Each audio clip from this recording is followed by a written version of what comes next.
안녕하세요. 책 읽어주는 맑은 시내입니다. 오늘은 박완서 작가님의 공항에서 만난 사람을 가지고 왔습니다.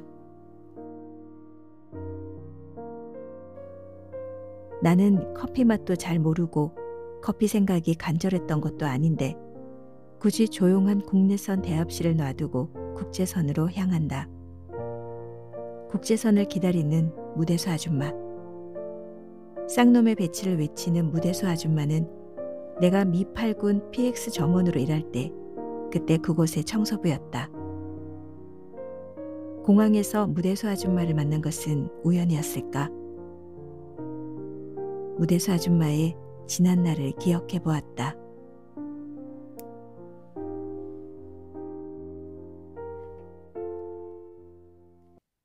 공항에서 만난 사람. 박완서 단편소설.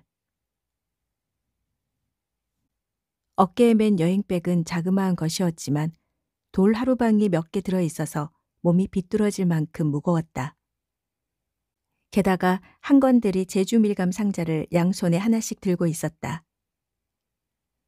제주도 갔다 오는 티가 더덕더덕 나는 내 꼴이 민망해 혼자서 열적게 웃으며 택시들이 늘어서 있는 곳을 향해 뒤뚱걸음을 하다 말고 나는 문득 국제선 대합실에 가서 커피나 한 잔 마시면서 쉬었다 가고 싶은 생각이 났다.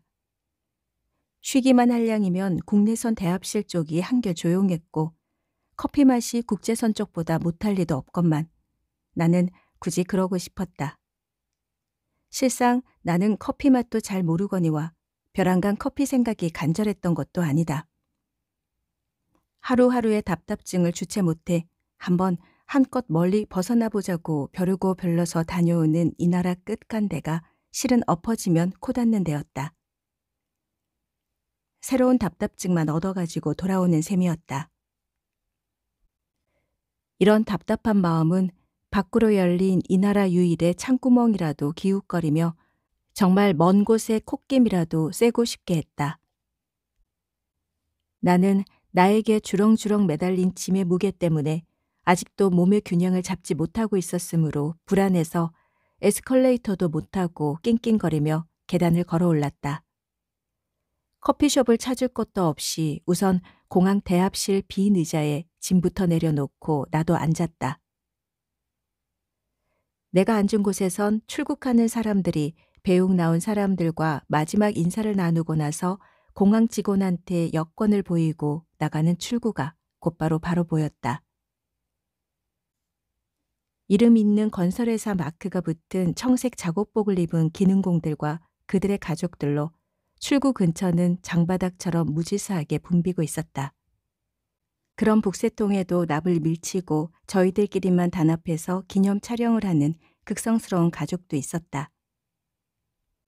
주름이 깊게 파인 늙은 어머니가 1분 만에 나오는 신기한 가족 사진을 떠나는 아들에게 한 장 주고 자기도 한 장 간직하면서 손수건으로 눈두덩을 눌렀다. 아들이 그의 어린 자식의 뺨을 비비며 아내와 얘기하고 있는 사이에 뒷전에서 아들의 손가방에 도시락을 쑤셔넣고는 지퍼가 안 닫혀 쩔쩔매는 또 다른 어머니의 모습도 보였다. 홍콩에선 2시간밖에 시간 없어요. 단 2시간. 그러니까 저만 치선 또 딴 건설회사의 인솔자인 듯 싶은 건장한 남자가 그가 인솔해야 할 기술자들을 한자리에 둥그렇게 모아놓고 주의사항을 들려주고 있었다. 단 2시간을 강조하기 위해 높이 펴든 2개의 손가락이 V자로 보였고 남자는 그런 일에 이골이 나 보였다. 그러나 듣는 쪽은 출국을 앞둔 금쪽 같은 시간에 그따위 설교를 듣고 있어야 하는 게 몹시 못마땅한 듯 산만하고 떫은 표정들을 하고 있었다. 도리어 한쪽에 몰려서 있는 가족들이 더 열심히 듣고 있었다. 가족들은 하나같이 시골 학교 입학식 날에 학부형들처럼 좋은 옷을 입고 있었고 한마디도 안 놓칠 듯 긴장하고 있었고 무작정 자랑스러워하고 있었고 한없는 희망에 부풀어 있었다. 설교가 끝나자마자 한 사람 앞에 10명 정도 넘는 환송객이 엉겨붙으면서 출구 쪽으로 몰렸다. 이때 엉겨붙지 않으면 설사 아내나 어머니라도 가족 자격이 없어지기라도 하듯이 너도 나도 도깨비 바늘처럼 필사적으로 엉겨붙었다. 내가 앉아있는 의자에 젊은 여자와 남자가 와 앉았다. 정확하게 말하면 여자가 남자를 억지로 끌고 왔다. 여자는 남자를 잠시 독차지해야 할 중대한 사정이라도 있었나 보다. 마스카라로 새꼬챙이처럼 빳빳하게 세운 속눈썹 속의 옴팍한 눈이 납치범처럼 살벌하게 반짝였다. 글쎄 왜 이래? 남자는 한창 붐비고 있는 출구 쪽으로 고개를 길게 뺀 채 건성으로 말했다. 벼랑간 엉겨붙을 대상을 잃은 그의 남은 가족들이 엉뚱한 사람한테 엉겨붙지는 않을까 하고 근심하고 있는 것 같다. 나도 괜히 그런 걱정이 됐다. 남자는 표준형의 체격이었고 건축회사 마크가 든 작업복을 입고 있었고 착실하고 건강해 보였다. 1년만 고생하고 나면 한 달 휴가 맡아서 집에 올 수 있다고 했죠? 글쎄 그렇다니까. 남자는 아직도 건성이었다. 비행기를 뜰 시간이 가까운가 보다. 그의 동료들이 차례차례 출구를 통과하고 있었다. 오지 마세요. 여자가 눈을 딱 감으며 모질게 말했다. 뭐라고? 남자가 비로소 한눈 팔지 않고 여자를 똑바로 보며 말했다. 그러나 여자의 말을 이해한 것 같진 않았다. 여기서 들으니까 휴가를 안 맡을 수도 있다면서요. 글쎄, 왜 주는 휴가를 안 맡느냐 말이야. 휴가를 안 맡고 현장에서 견디면 거진 100만 원은 더 송금할 수 있다면서요. 100만 원이 어디예요? 난 또 뭐라고? 그까지 100만 원 때문에 남 다 맞는 휴가를 맞지 말란 말이야? 사람 좋아 배는 남자는 화를 내는 대신 어처구니 없어 했다. 어머머? 미처 돈도 벌기 전에 통만 커져가지고 그까지 100만 원이라는 것 좀 봐. 그러면 못 써요. 나는 열심히 모을 테니까 당신은 열심히 벌어야 해요. 이게 어떻게 잡은 기회인데 생각해봐요. 알았어. 알았지만 휴가는 맡을 거야. 남자가 너그럽게 말했다. 당신 정말 이렇게 말귀 못 알아듣게 해요? 그래만 봐요. 휴가 맡아와도 난 당신 안 볼 테니까.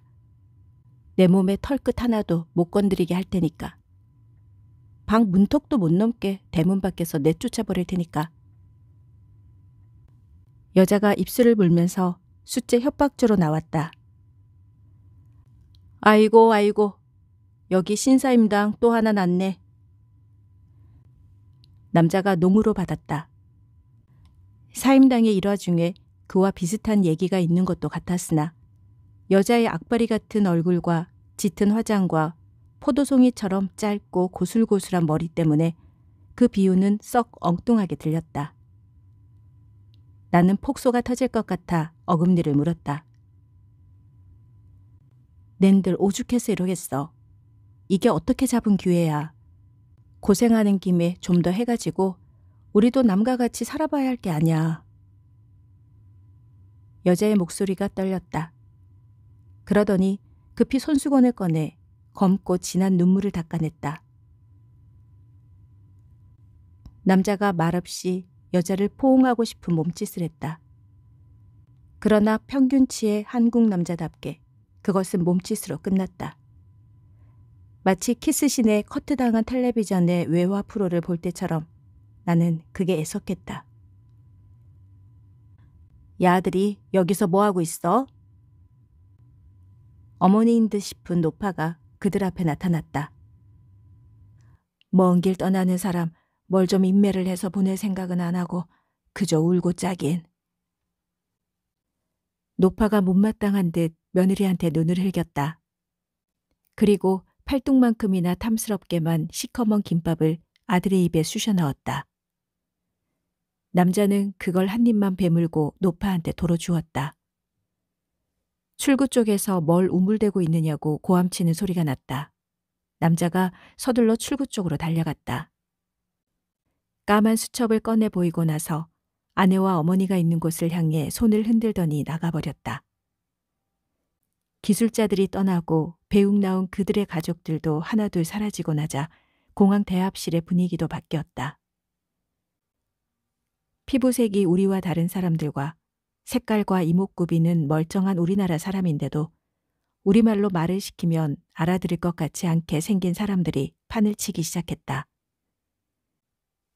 나는 점잖은데 칵테일 파티에 모인 사람들을 창밖에서 구경하는 아이처럼 적당한 거리감과 적당한 호기심을 가지고 이 국제적으로 고상해 보이는 사람들을 구경했다. 이 쌍놈의 새끼들아. 어디선지 갑자기 여자의 우렁차고 씩씩한 욕설이 들렸다. 그것은 시중의 흔한 욕이었지만 하도 세련이 넘치는 고장에서 들어서 그런지 진저리가 쳐질 만큼 생경한 것이었다. 이 쌍놈의 새끼들아. 사람들의 시선을 모은 채 여자는 태평스럽게 욕하면서 손짓하고 있었다. 여자의 둘레로 고만고만한 세 소년이 모여들었다. 여자는 누구를 욕하거나 나무라고 있는 것이 아니라 뿔뿔이 흩어진 아이들을 불러 모으고 있었던 것이다. 소년들은 머리가 노랗고 앳된 얼굴에 비해 키는 여자보다 큰 서양 아이들이었다. 여자는 주책스럽다 싶을 만큼 울긋불긋한 옷을 입고 있었으나 늙은 여자였다. 아무리 짙은 화장으로도 감출 수 없는 주름이 난도질해 놓은 것처럼 처참한 거칠게 늙은 여자였다. 그리고 그 여자는 우리나라 사람이었다. 지금은 거의 우리 주위에서 씨가 말라가는 곧 죽어도 머리칼 노란 사람 보고는 양놈, 일본 사람 보고는 외놈, 중국 사람 보고는 떼놈이라고 얕잡아야 직성이 풀리는 터무니없이 오만한 어쩔 수 없는 우리나라 사람이었다. 그 여자의 어쩔 수 없는 우리나라 사람 때문에 입은 옷도 거느리고 있는 아이들도 다 그 여자와는 얼토당토하나 보였다. 그 여자는 만날 때마다 그렇게 얼토당토하는 모습을 하고 있었다. 그 여자는 그런 얼토당토함 때문에 늘 둘레의 사람들의 웃음거리가 됐지만 나는 그 여자가 그 얼토당토하는 것에 얼마나 맹목적인 정열을 바치면서 살아왔나를 알고 있었다.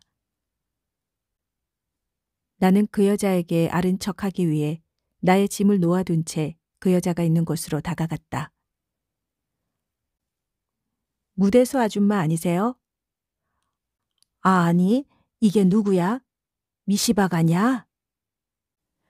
우린 서로를 그렇게 부름으로써 서로 소식 모르고 지내던 오랜 세월을 쉽사리 단축시킬 수가 있었다. 6.25 사변 중에 한때를 나는 미 8군 PX에서 점원 노릇을 한 적이 있다.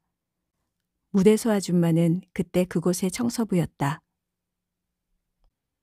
지금 같으면 백화점 점원과 청소부와의 관계는 그저 얼굴이나 알고 지내는 관계겠지만 그때는 서로 없어서는 안 될 진한 동업자끼리였다. PX 물건이란 시중으로 갖고 나가기만 하면 곱절도 쇠곱절도 넘는 장사가 되게 되어 있었지만 문제는 어떻게 갖고 나가느냐였다. 훔친 물건이 아니라 엄연히 달러 들여놓고 그만큼의 물건을 손에 넣는 거였지만 그걸 지니고 있을 수도 갖고 다닐 수도 없었다. 양키들은 우리를 도둑놈 지키듯 했고 그네들 상품을 지니고 있다가 들키면 현행범으로 취급돼 물건 빼앗기고 패스포드 빼앗기고 블랙리스트에 올라 딴 미군 기관에 취직도 못하게 전도를 막았다. 손님이 드나드는 문에는 MP가 지키고 있어 유엔군 외에는 통과를 안 시켰고 종업원만 출입하는 조그만 후문에는 감시원이 지키고 있어 종업원의 소지품이나 주머니 속은 물론 옷 위를 온몸을 안마하듯 주물러 보고 나서야 내보냈고 이런 감시원을 또 감시하고 있는 MP가 교대로 버티고 서 있었다. 여종업원의 몸수색을 위해선 여순경이 배치돼 있었다. 여순경은 자주 갈렸지만 곧 우리에게 포섭됐다. 양키들이 도둑 잡으라고 갖다 놓은 순경이 도둑편이 된 걸 알면 기가 찰 노릇이지만 우리 편에서 볼 땐 그 어려운 시기를 굶어 죽지 않고 살아남기 위해 우리가 동쪽끼리 한패가 된다는 건 지극히 자연스러운 일이었고 또 마땅히 그래야 할 일이었다. 암시장에서 달러를 바꾸어 수지 맞을 만한 상품을 사놓는 일은 우리 점원들 일이었고 그걸 외부로 운반해서 시장에 넘기는 건 청소부의 일이었고 청소부를 무사히 외부로 통과시키는 일은 여순경의 일이었다. 이득의 분배에 참여하기 위해선 각자의 맡은 일만 충실히 하면 됐다. 가장 엄수해야 할 일은 사고가 나면 그 책임은 각자가 질 뿐 절대로 연루자를 만들지 않는 일이었다. 제일 위험한 일을 하는 청소부 아줌마들은 그 일을 위해 독특한 복장을 하고 있었다. 주름이 많이 잡히고 풀이 잘 서는 무명 통치마에 품이 넓은 저고리를 입고 머리엔 수건을 쓰고 어기적 일부러 느리게 걸어 다녔다. 양캐 앞에서 귀가 어두운 흉내를 내거나 눈이 어둡거나 머리가 모자라는 티를 내서 양캐한테 미리 치지도에 당하는 수법을 쓰는 청소부도 있었다. 매장마다 아침 진열이 끝나면 빈 상자가 산더미처럼 쌓인다. 그중 하나둘은 빈 상자가 아니었고 청소부가 빈 상자를 치우는 척하면서 그중 한두 상자를 여정업원 전용 화장실까지 갖고 가는 데는 거의 난관이 없었다. 양키들은 PX에서 일하는 한국 사람은 일단 도둑놈으로 보는 고약한 심보를 가지고 있었지만 여자 화장실까지 넘볼 수 없다는 어리숙한 신사도 또한 가지고 있었다. 빼돌린 PX 물건을 몸에 차는 일은 주로 화장실에서 이루어졌다. 청소부들은 온열 복중에도 긴 메리아스 내복을 입고 있다가 그걸 발목까지 내리고 발목에서부터 담배나 치약, 초콜릿 따위를 한 줄 삥 둘러싸고 그만큼만 내복을 올리고 고무줄로 동력 고정시키고는 같은 방법으로 그 다음 줄을 쌓는 일을 되풀이해 발목에서 종아리로, 종아리에서 넓적다리로, 넓적다리에서 엉덩이로, 엉덩이에서 허리까지 물건을 한켜 입으면 어마어마한 부피의 물건도 감쪽 같았다.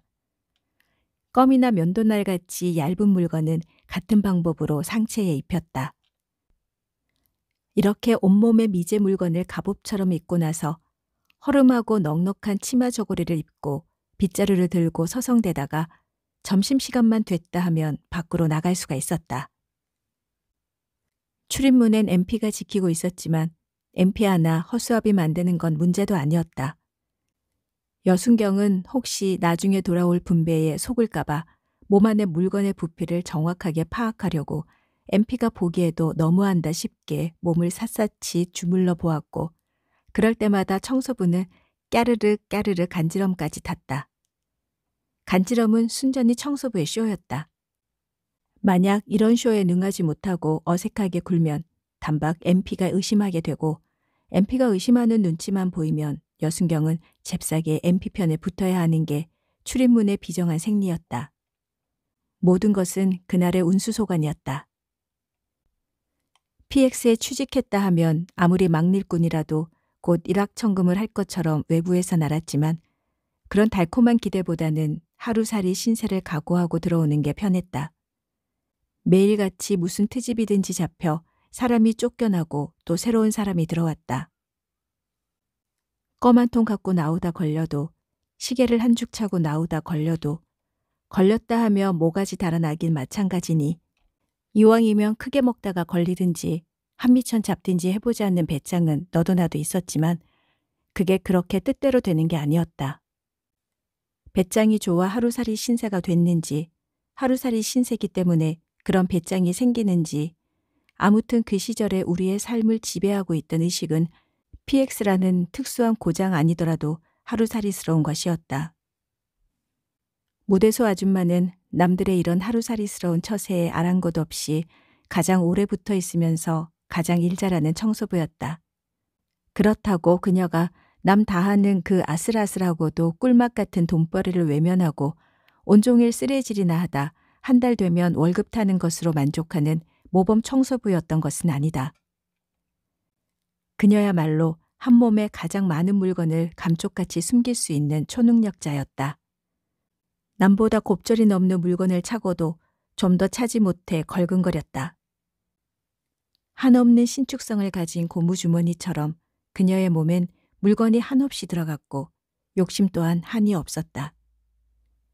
도대체 물건을 얼마나 앵기면 두 손 들까 알 수 없을 정도로 신비한 그녀의 몸의 수영 능력 때문에 무대소란 별명까지 붙었다. 나이는 몇 살인지 짐작도 할 수 없었다. 얼굴에 주름은 없었으나 머리를 구식으로 틀어올리고 뻣뻣하게 선 검은 포플린 치마를 입고 사타구니에 밤송이라도 낀 것처럼 어기적 안짱다리 걸음을 느리게 걷는 걸 보면 영락없이 몸이 굼뜬 중늙은이였다. 혼몸으로 일할 때도 꼭 이렇게 물건을 몸 하나 가득 찼을 때의 걸음걸이와 몸짓을 함으로써 그녀를 아는 매장의 양키나 PM들까지 그녀를 본 뒤 그렇게 생겨먹은 줄 알도록 했다. 그러나 그녀가 여지껏 그렇게 운수가 좋았던 것은 그런 계획적인 의문스러움 때문만은 아닌 것 같았다. 그녀에겐 아무도 흉내낼 수 없는 그녀만의 독특한 위엄 같은 게 있었다. 그녀의 처지로는 얼토당토 않은 거였지만 묵살할 수도 없는 거였다. 아무리 경험 많고 배심 좋은 청소부라도 몸에 겹겹이 물건을 두르고 나가다가 매장 책임자인 사진과 뜻하지 않은 곳에서 맞닥뜨리기라도 하면 안색 먼저 흔들리는 법이다. 그래서 도둑이 제발 저리다는 도둑잡기의 초보적인 상식이요. 망고에 질리건만 무대소는 언제 어디서나 한결같이 오만하고 당당했다. 양키가 의심할 허점을 보이지 않았다. 그러나 제가 무슨 뼛속까지 귀족이라고 우리한테까지 오만하게 구는 데는 질색이었다. 누구한테나 해라요. 누구한테나 함부로 욕이었다. 아무리 청소부라도 PX물을 한두 달만 먹으면 굿모닝이니 헬로니 하이니 하면서 윙크를 던지는 방법쯤은 쉽게 터득해 안면이 있는 양키한테 친한 척 써먹건만 그녀는 영어라면 욕 하나밖에 몰랐다. 그것도 웬만한 양키는 입에 담기 싫어하는 선 오브 비치라는 지독한 욕을 쌍놈의 배치라고 고쳐서 써먹었다. 아마 우리의 욕인 상놈의 새끼하고 적당히 얼버무려서 그렇게 된 모양이다. 무대소는 말끝마다 아무한테나 이 쌍놈의 배치를 함부로 써먹었다. 매장에서 점원과 청소부의 관계는 서로 이용하고 이용당하는 대등한 관계지만 그래도 칼자루를 쥐고 있는 쪽은 점원이었으므로 이윤의 배분의 몫은 점원 쪽이 많았고 청소부는 늘 우리 주위에서 맴돌면서 시중도 들어주고 눈치나 보고 가끔 옷이나 화장에 대해 칭찬도 해주고 점심시간에 졸졸 쫓아나와 점심값을 내주기도 했다. 그러나 무대소는 남 다하는 이런 아부를 할 척도 안 했을 뿐 아니라 도리어 우리를 깔보고 핀잔주고 했다. 특히 양키하고 살림 차린 점원한테는 맞대놓고 말끝마다 쌍놈의 배치 아니면 양갈보였다. 그렇다고 그녀가 비교적 순진하고 나이 어린 우리들한테는 곰살궂게 굴었냐 하면 그렇지도 않았다. 양갈보만 빼고 쌍놈의 배치였다. 야들아, 너희들이야말로 진짜 쌍놈의 배치다. 아무리 난리통이지만 하필 피약술 다닐 게 뭐야. 훗날 생각을 해야지. 점잖은 집에서 누가 피약소 다니던 계집애를 데려가냐. 너희들 좋은데 시집가긴 아저녁에 틀렸어야. 젠장 세상도 쌍놈의 배치. 간혹 기분이 좋을 때는 이런 소리도 했다. 너희들 말이야. 이 다음에 평화된 년에 꼭 이런 일이 한번 생기고 말 게다. 신랑 자리인 마음에 들어 꼭 그리로 시집가고 싶은데 신랑 자리 집에선 너희들 피약소 다닌 것 같고 트집 잡는 일 말이다. 그럴 땐 우물정 대지 말고 즉시 날 불러라. 그럼 내가 너희들은 양놈 한번 거들떠도 안 보고 곱게 피약소 다닌 걸 보증서 줄 테니깐. 알았지? 젠장 무슨 놈의 세상이 이렇게 가도 쌍놈에 맺힌지. 무대소가 그런 걱정할 만도 했다. 우리가 당시에 궁핍했던 서울바닥에선 너무 야하게 하고 다니기도 했고 그중에는 정말 양키와 살림 차리고 사는 여자도 적지 않이 있어서 시중에서 PX 다니는 여자들에 대한 인식은 아주 나빴다. 여북해야 우리가 저녁에 한꺼번에 퇴근할 때면 주변에 세고 센 거지. 구두닦이 소년들이 벌떼처럼 달려들며 양갈보 뚱갈보 어디를 가느냐, 엉덩짝을 흔들며 어디를 가느냐, 깜깜한 뒷골목 나 혼자 걸어서 하우마치, 원타임 엑스팔러 간단다. 이렇게 합창을 하며 따라왔고 질 나쁜 거지는 앙괭이를 그린 얼굴을 험하게 찡그리고 오물이 든 깡통을 들이대며 이 똥갈보야 돈 내놔. 안 내놓으면 옷에 똥 묻혀줄 테다 하고 협박을 해도 당할 수밖에 없었다. 그러나 속사정을 아는 무대소가 우리들을 통틀어 깔보고 때로는 불쌍해하고 심지어는 양키들 앞에서까지 거침없이 당당하게 구는 까닭은 일종의 우월감 때문이었는데 알고 보면 그 우월감 역시 터무니없는 것에서부터 비롯되고 있었다. 무대소의 남편이 국군이라는 것이었다. 그녀는 그 소리를 매우 엄숙하고 품위 있게 했다. 그러나 계급이 뭔지 지금 어디서 싸우고 있는지에 대해선 말하지 못했다. 일사후퇴 당시 40세 미만의 장정은 일제히 소집됐고 그때 나가서 아직 소식 없는 남편이 군인이 되어 최전방에서 싸우고 있겠거니 믿고 있을 뿐이었다. 그래서 그녀는 후방에서 군복에 줄내고 군화에 광내고 다니는 국군도 경멸했다. 쌍놈의 배치. 지금이 어느 때라고 군인 나갔으면 전쟁터로 돌 것이지. 서울 바닥에 무슨 볼 일이 있담. 쌍놈의 배치. 이렇게 입이 걸고 아나무인인 무대소와 우리가 오래도록 거래를 계속했던 것은 물론 그녀의 무대소스러운 유능함 때문도 있었지만 그 터무니없는 당당함에 압도당한 때문도 있었다. 그 무렵엔 참으로 당당한 사람이 귀했다. 그녀가 거침없이 잘난 척하는 게 밉살스럽다가도 문득 부럽고 보배로워지는 걸 어쩔 수 없었다. 그러나 무대소 아줌마도 쫓겨나는 날이 왔다. 딴 청소부들처럼 물건 차고 나가다 들켜서 한 번만 봐달라고 울고불고 빌붙다가 쫓겨난 게 아니라 가장 무대소답게 당당하게 쫓겨났다. 그때 서울의 정기사정은 말이 아니었다. PX는 특선이었지만 정전이 잦았다. 지하에 스낵바가 새로 생기고 나서 얼마 안 되어서의 일이다. 무더운 여름날이었는데 온종일 전기가 나갔다. 다음 날 이상한 소문이 꼬리에 꼬리를 물고 퍼졌다. 스낵바에 있는 대형 냉장고 속에 저장한 고기와 계란을 한강에다 갖다 버린다는 거였다. 고기와 계란은 한 트럭도 넘는 부피라고 했다. 그들에겐 정해진 시간 이상 냉장고에 정전이 됐을 때 그 속의 음식을 절대로 먹을 수 없다는 법이 정해져 있는데 어제 정전은 바로 그 정해진 시간 이상 계속됐다는 거였다. 그러나 거기서 일하는 한국인 종업원의 말에 의하면 워낙 딱딱하게 얼은 고깃덩어리라 언 것이 먹기 좋을 만큼 녹았을 정도지 상하려면 아직 멀었다는 거였다. 전기 냉장고라는 게 어떻게 생겼는지 구경도 못 해본 때였다. 푸죽간에서도 가운데 톱밥이나 쳐놓고 이중으로 만든 나무통에 얼음 몇 장 넣고 고기 넣고 팔면 위생적인 걸로 알아줄 때였다.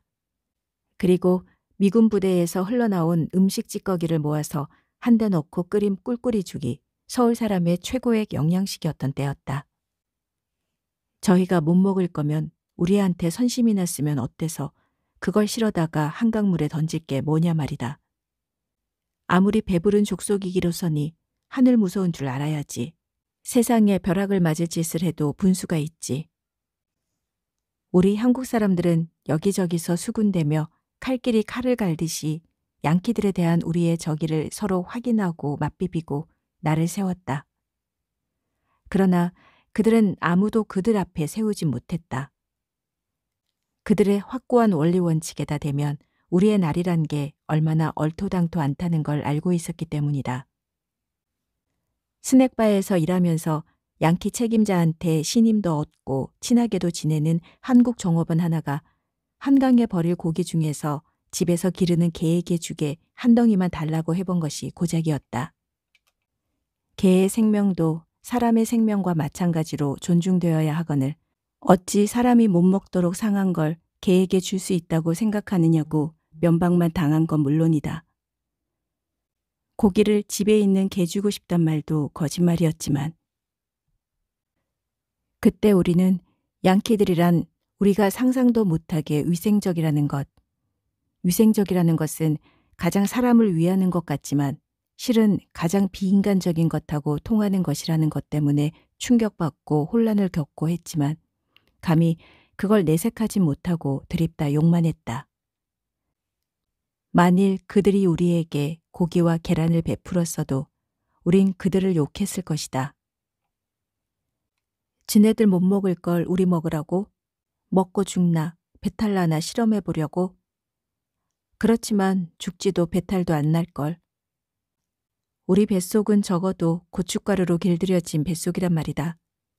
이러면서 그 고기와 계란을 아기유아기 포식하고 싶어서 너도 나도 환장을 할 것 같았다. 그날 점심시간이었다. 밖에 나가려고 출입문에서 몸수색을 기다리고 서 있는 줄엔 무대수 아줌마도 끼어 있었다. 그녀는 언제나와 같이 몸집은 대부등만 했고 거동은 거침없이 당당했다. 그녀가 지금 홀몸인지 아닌지는 만져본 여순경이나 알 일이지 아무도 짐작할 수 없었다. 그녀가 무사히 몸수색을 당하고 출입문 밖으로 벗어났을 때였다. 문 밖은 뒷골목이었고 지하실 스낵바로 식료품을 나를 때만 쓰는 작은 철문이 나 있었다. 마침 그 문은 열려 있었고 스낵바의 책임자 싸진이 진두지휘하는 중에 자벽부들이 상자에 든 것들을 날라다가 대기하고 있는 트럭에 얹고 있었다. 싸진뿐 아니라 MP들까지도 철문과 트럭 사이에 도열하여 물샐 틈도 없는 삼엄한 경비를 하고 있었다. 우리는 누구나 한강에 갖다 버릴 고기와 계란을 실어내는 중이라고 짐작했다. 폭탄이라도 실어 나르는 것처럼 삼엄한 경계를 하고 있는 꼴이라니 가관 중에도 가관이었다. 우리는 모두 발길을 멈추고 냉소로 얼굴을 일그러뜨리고 그 구경을 했다. 그러나 그들이 조금이라도 허술한 틈을 보인다면 결코 그게 온전히 한강물의 고기밥이 될 수 없다는 걸 우리는 알고 있었다. 이때였다. 쌍놈의 배치. 간담이 서늘하도록 노여웁고 우렁찬 외침과 함께 무대수 아줌마가 표범처럼 날렵하게 싸진 한 트로 돌진했다. 성성이처럼 털이 무성한 팔에 매달리면서 윽 하더니 그녀의 이빨이 싸진의 팔뚝에 깊이 파고들었다. 싸진이 발을 구르며 비명을 질렀다. MP들이 달려들어 그녀를 억지로 떼어낼 때까지 그녀는 조용히 확고부동하게 팔뚝을 물고 있었고 눈을 말똥말똥 뜨고 있었다. 그녀의 눈은 멸종돼가는 맹수의 눈처럼 완벽하게 고독해 보였다. 그리고 그때의 쌍놈의 배치야말로 그녀의 수없는 쌍놈의 배치 중에서도 압권이었다. 그녀가 그때 홀로 맹수였다면 우린 얼마든지 간에 붙었다 콩밭에 붙었다 할 수 있는 토끼나 다람쥐 나부랭이였다. 무대소는 곧 MP한테 끌려가고 싸지는 피 흘리는 팔뚝에 응급치료를 하고 중상이라도 입은 것처럼 병원으로 실려갔다. 다행히 무대소가 해고당하는 것으로 그 일은 끝났다. 그녀는 해고당하고 나서도 조금도 기죽지 않고 큰소리 뻥뻥 쳤다. 야들아, 글쎄 하필 그때 내가 혼몸이 아니었잖니. 그런 꼴로 헌병대에 끌려갔으니 어떡하니. 너희들도 아다시피 내가 한번 찼다 하면 얼마나 미련하게 많이 차니. 그까짓 거 이판사판이다. 들통나기 전에 내 맘으로 쏟아놓자 싶어 치마를 훌러덩 걷고 허리에 찬 것부터 하나하나 꺼내놓기 시작했지. 그들도 아다시피 그렇게 찬 것이야 어디 한꺼번에 우르르 쏟아놓을 수나 있던. 하나하나 꺼내려니까 더 많은 것 같더라. 아랫도리에서 꺼낸 것만도 산더미만 한데 윗도리의 것을 꺼내려고 하니까 MP가 벼랑간 숨 넘어가는 소리로 스톱 스톱 하더니만 눈가를 허옇게 뒤집고 기절을 하더라니까.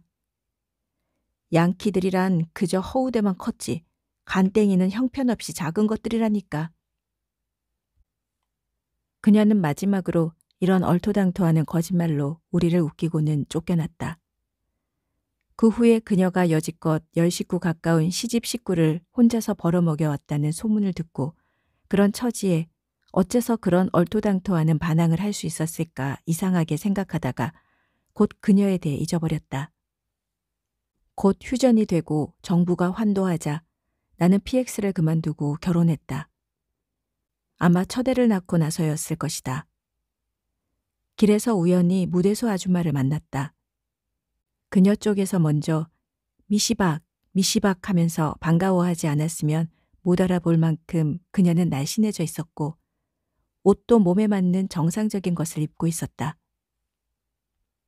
걸음걸이도 젊은 여자다웠다. 우리는 케이크 집에 마주 앉았다.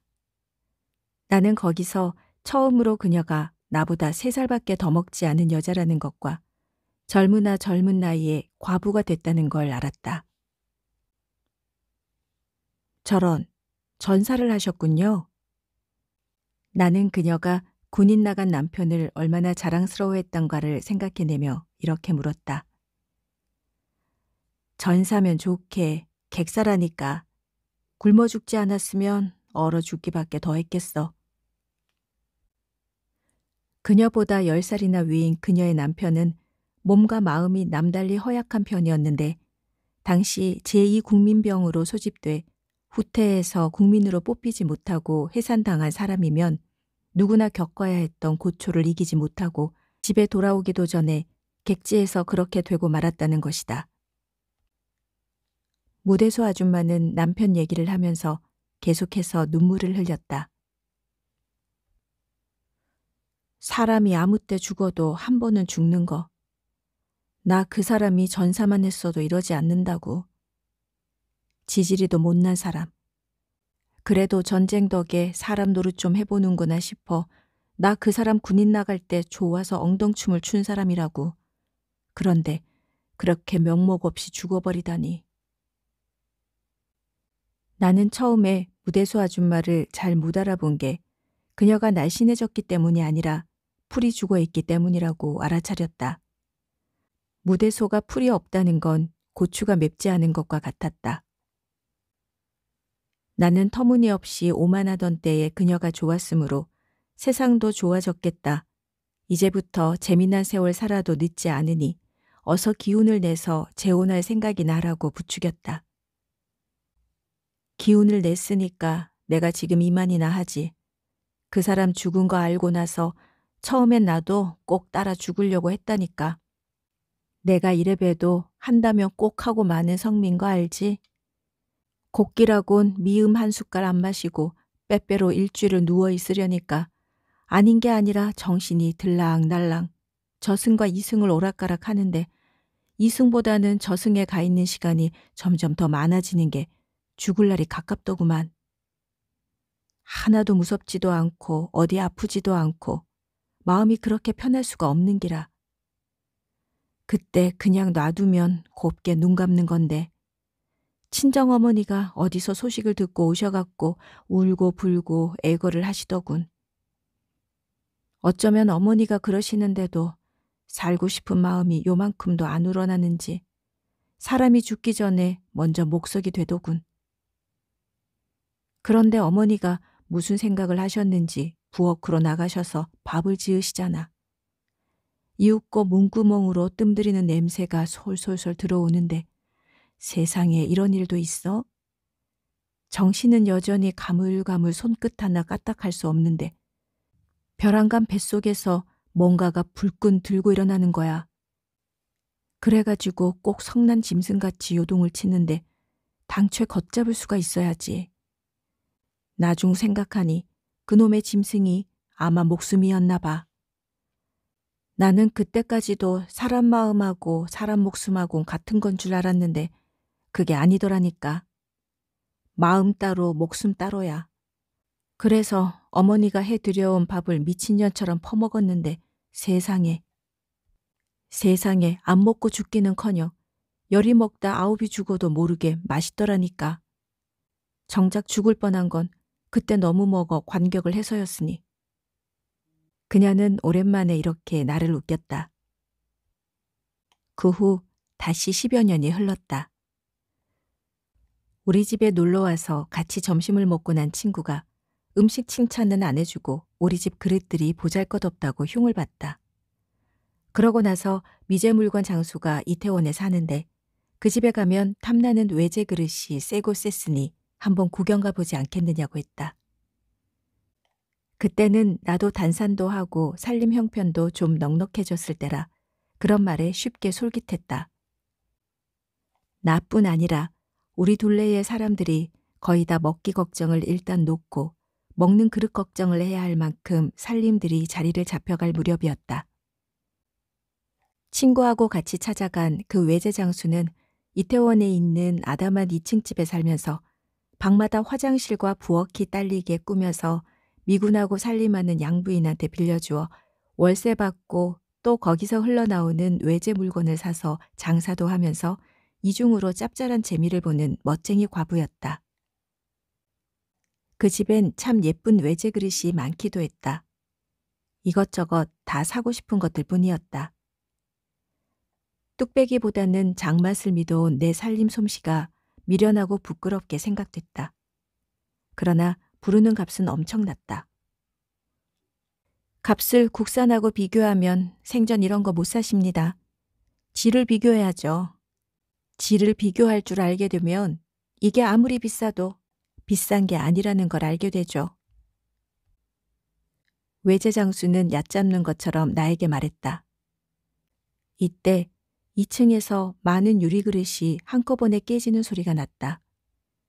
이어서 장작 패는 소리가 났다.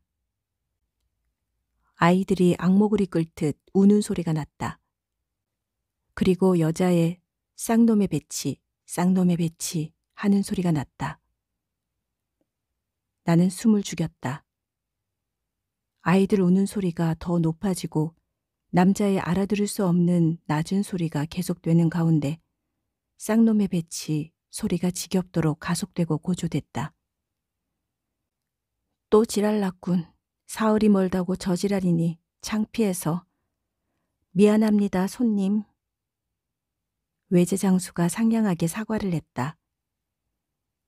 우당탕 소리가 나면서 늙고 보잘것없는 양키가 계단을 굴러 떨어지더니 가까스로 일어나 씩 웃고는 밖으로 나가버렸다. 쌍놈의 배치 하면서 계단을 반쯤 쫓아 내려오던 여자가 지친 듯이 뒷짐을 지고 서더니 한숨을 쉬었다. 나는 쌍놈의 배치 소리를 처음 들을 때부터 무대소 아줌마가 생각이 나긴 했지만 정작 거기 그렇게 뒷짐지고 서 있는 여자가 무대소 아줌마인 데는 놀라지 않을 수가 없었다. 그동안 고생이 심했던 모양으로 짙은 화장이 민망하도록 폭삭 늙어 있었지만 싸움에 이겨서 그런지 예전처럼 거침없이 당당해 보였다. 우리가 안에서 엿보고 있는 걸 알 리 없는 무대소는 2층으로 올라가 버렸다. 뒷짐진 손에 방망이를 들고 있었다. 집안이 다시 조용해졌다.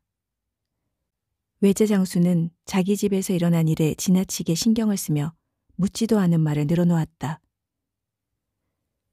모르는 사람들은 양놈하고 살면 호강하는 줄 알아도 그렇지도 않아요. 양놈 중에도 별의별 악질이 있답니다. 사흘들이로 계집해는 놈이 없나, 주사 부리는 놈이 없나, 노름꾼이 없나, 남봉꾼이 없나. 우리 2층 옆에 내는 그래도 제가 때리긴 해도 매는 안 맞아요. 그러니 또 오죽합니까?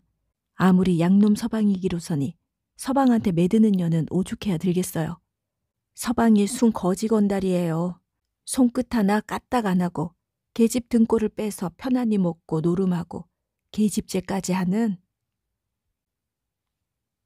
남자가 군인 아닙니까? 동거하긴 군인 때부터였대요. 여자가 처음부터 양색시질 했던 건 아니고 양색시들 집에서 식모처럼 일하다가 지금 저 녀석하고 눈이 맞았는지 겁탈을 당했는지 글쎄 특이를 하나 낳았대지 뭐예요. 그래놓고 본국으로 돌아가게 되니까 그 작자 새끼가 신통했든지 계집이 쓸만했든지 글쎄 제대하면 꼭 돌아와서 결혼하겠다고 벼르더래요. 그렇지만 그걸 누가 믿었겠어요. 이 바닥에서 양놈의 그런 헛소리 믿을 사람 아무도 없습니다.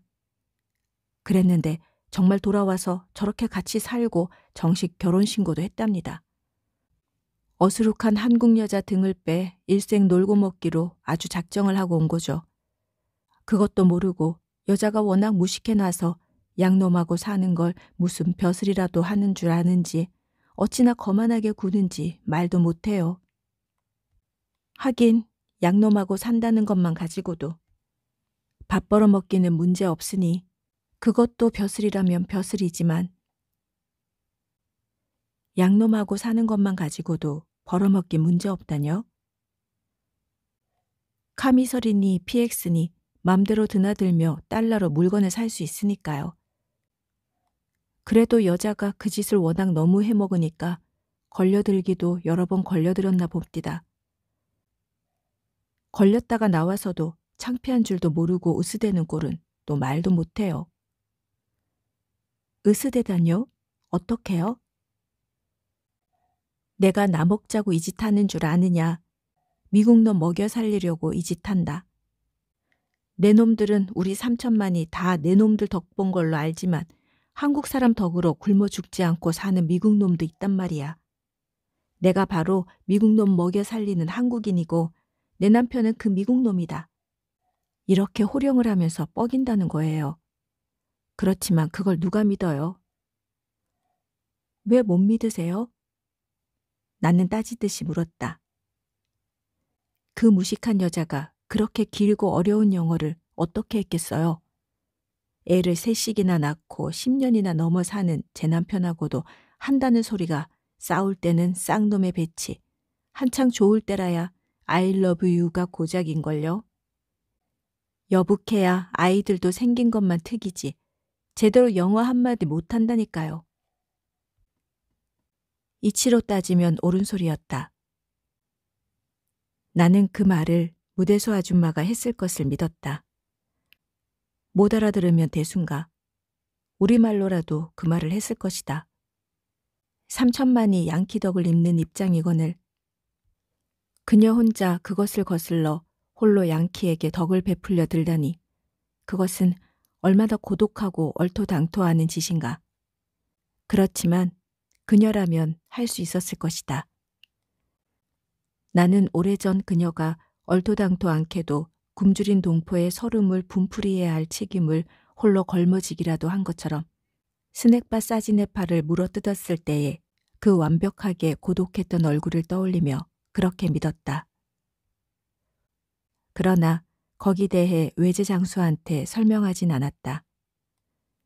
그날 나는 외제 그릇을 비싸다는 핑계가 아니라 가지고 가기가 겁난다는 핑계로 안 샀기 때문에 그 후로는 외제 장수가 우리 집을 드나들게 됐다.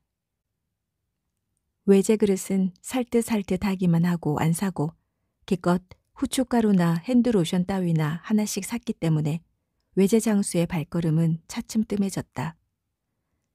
그러나 그녀를 통해 무대소 아줌마의 소식은 가끔 들을 수 있었다.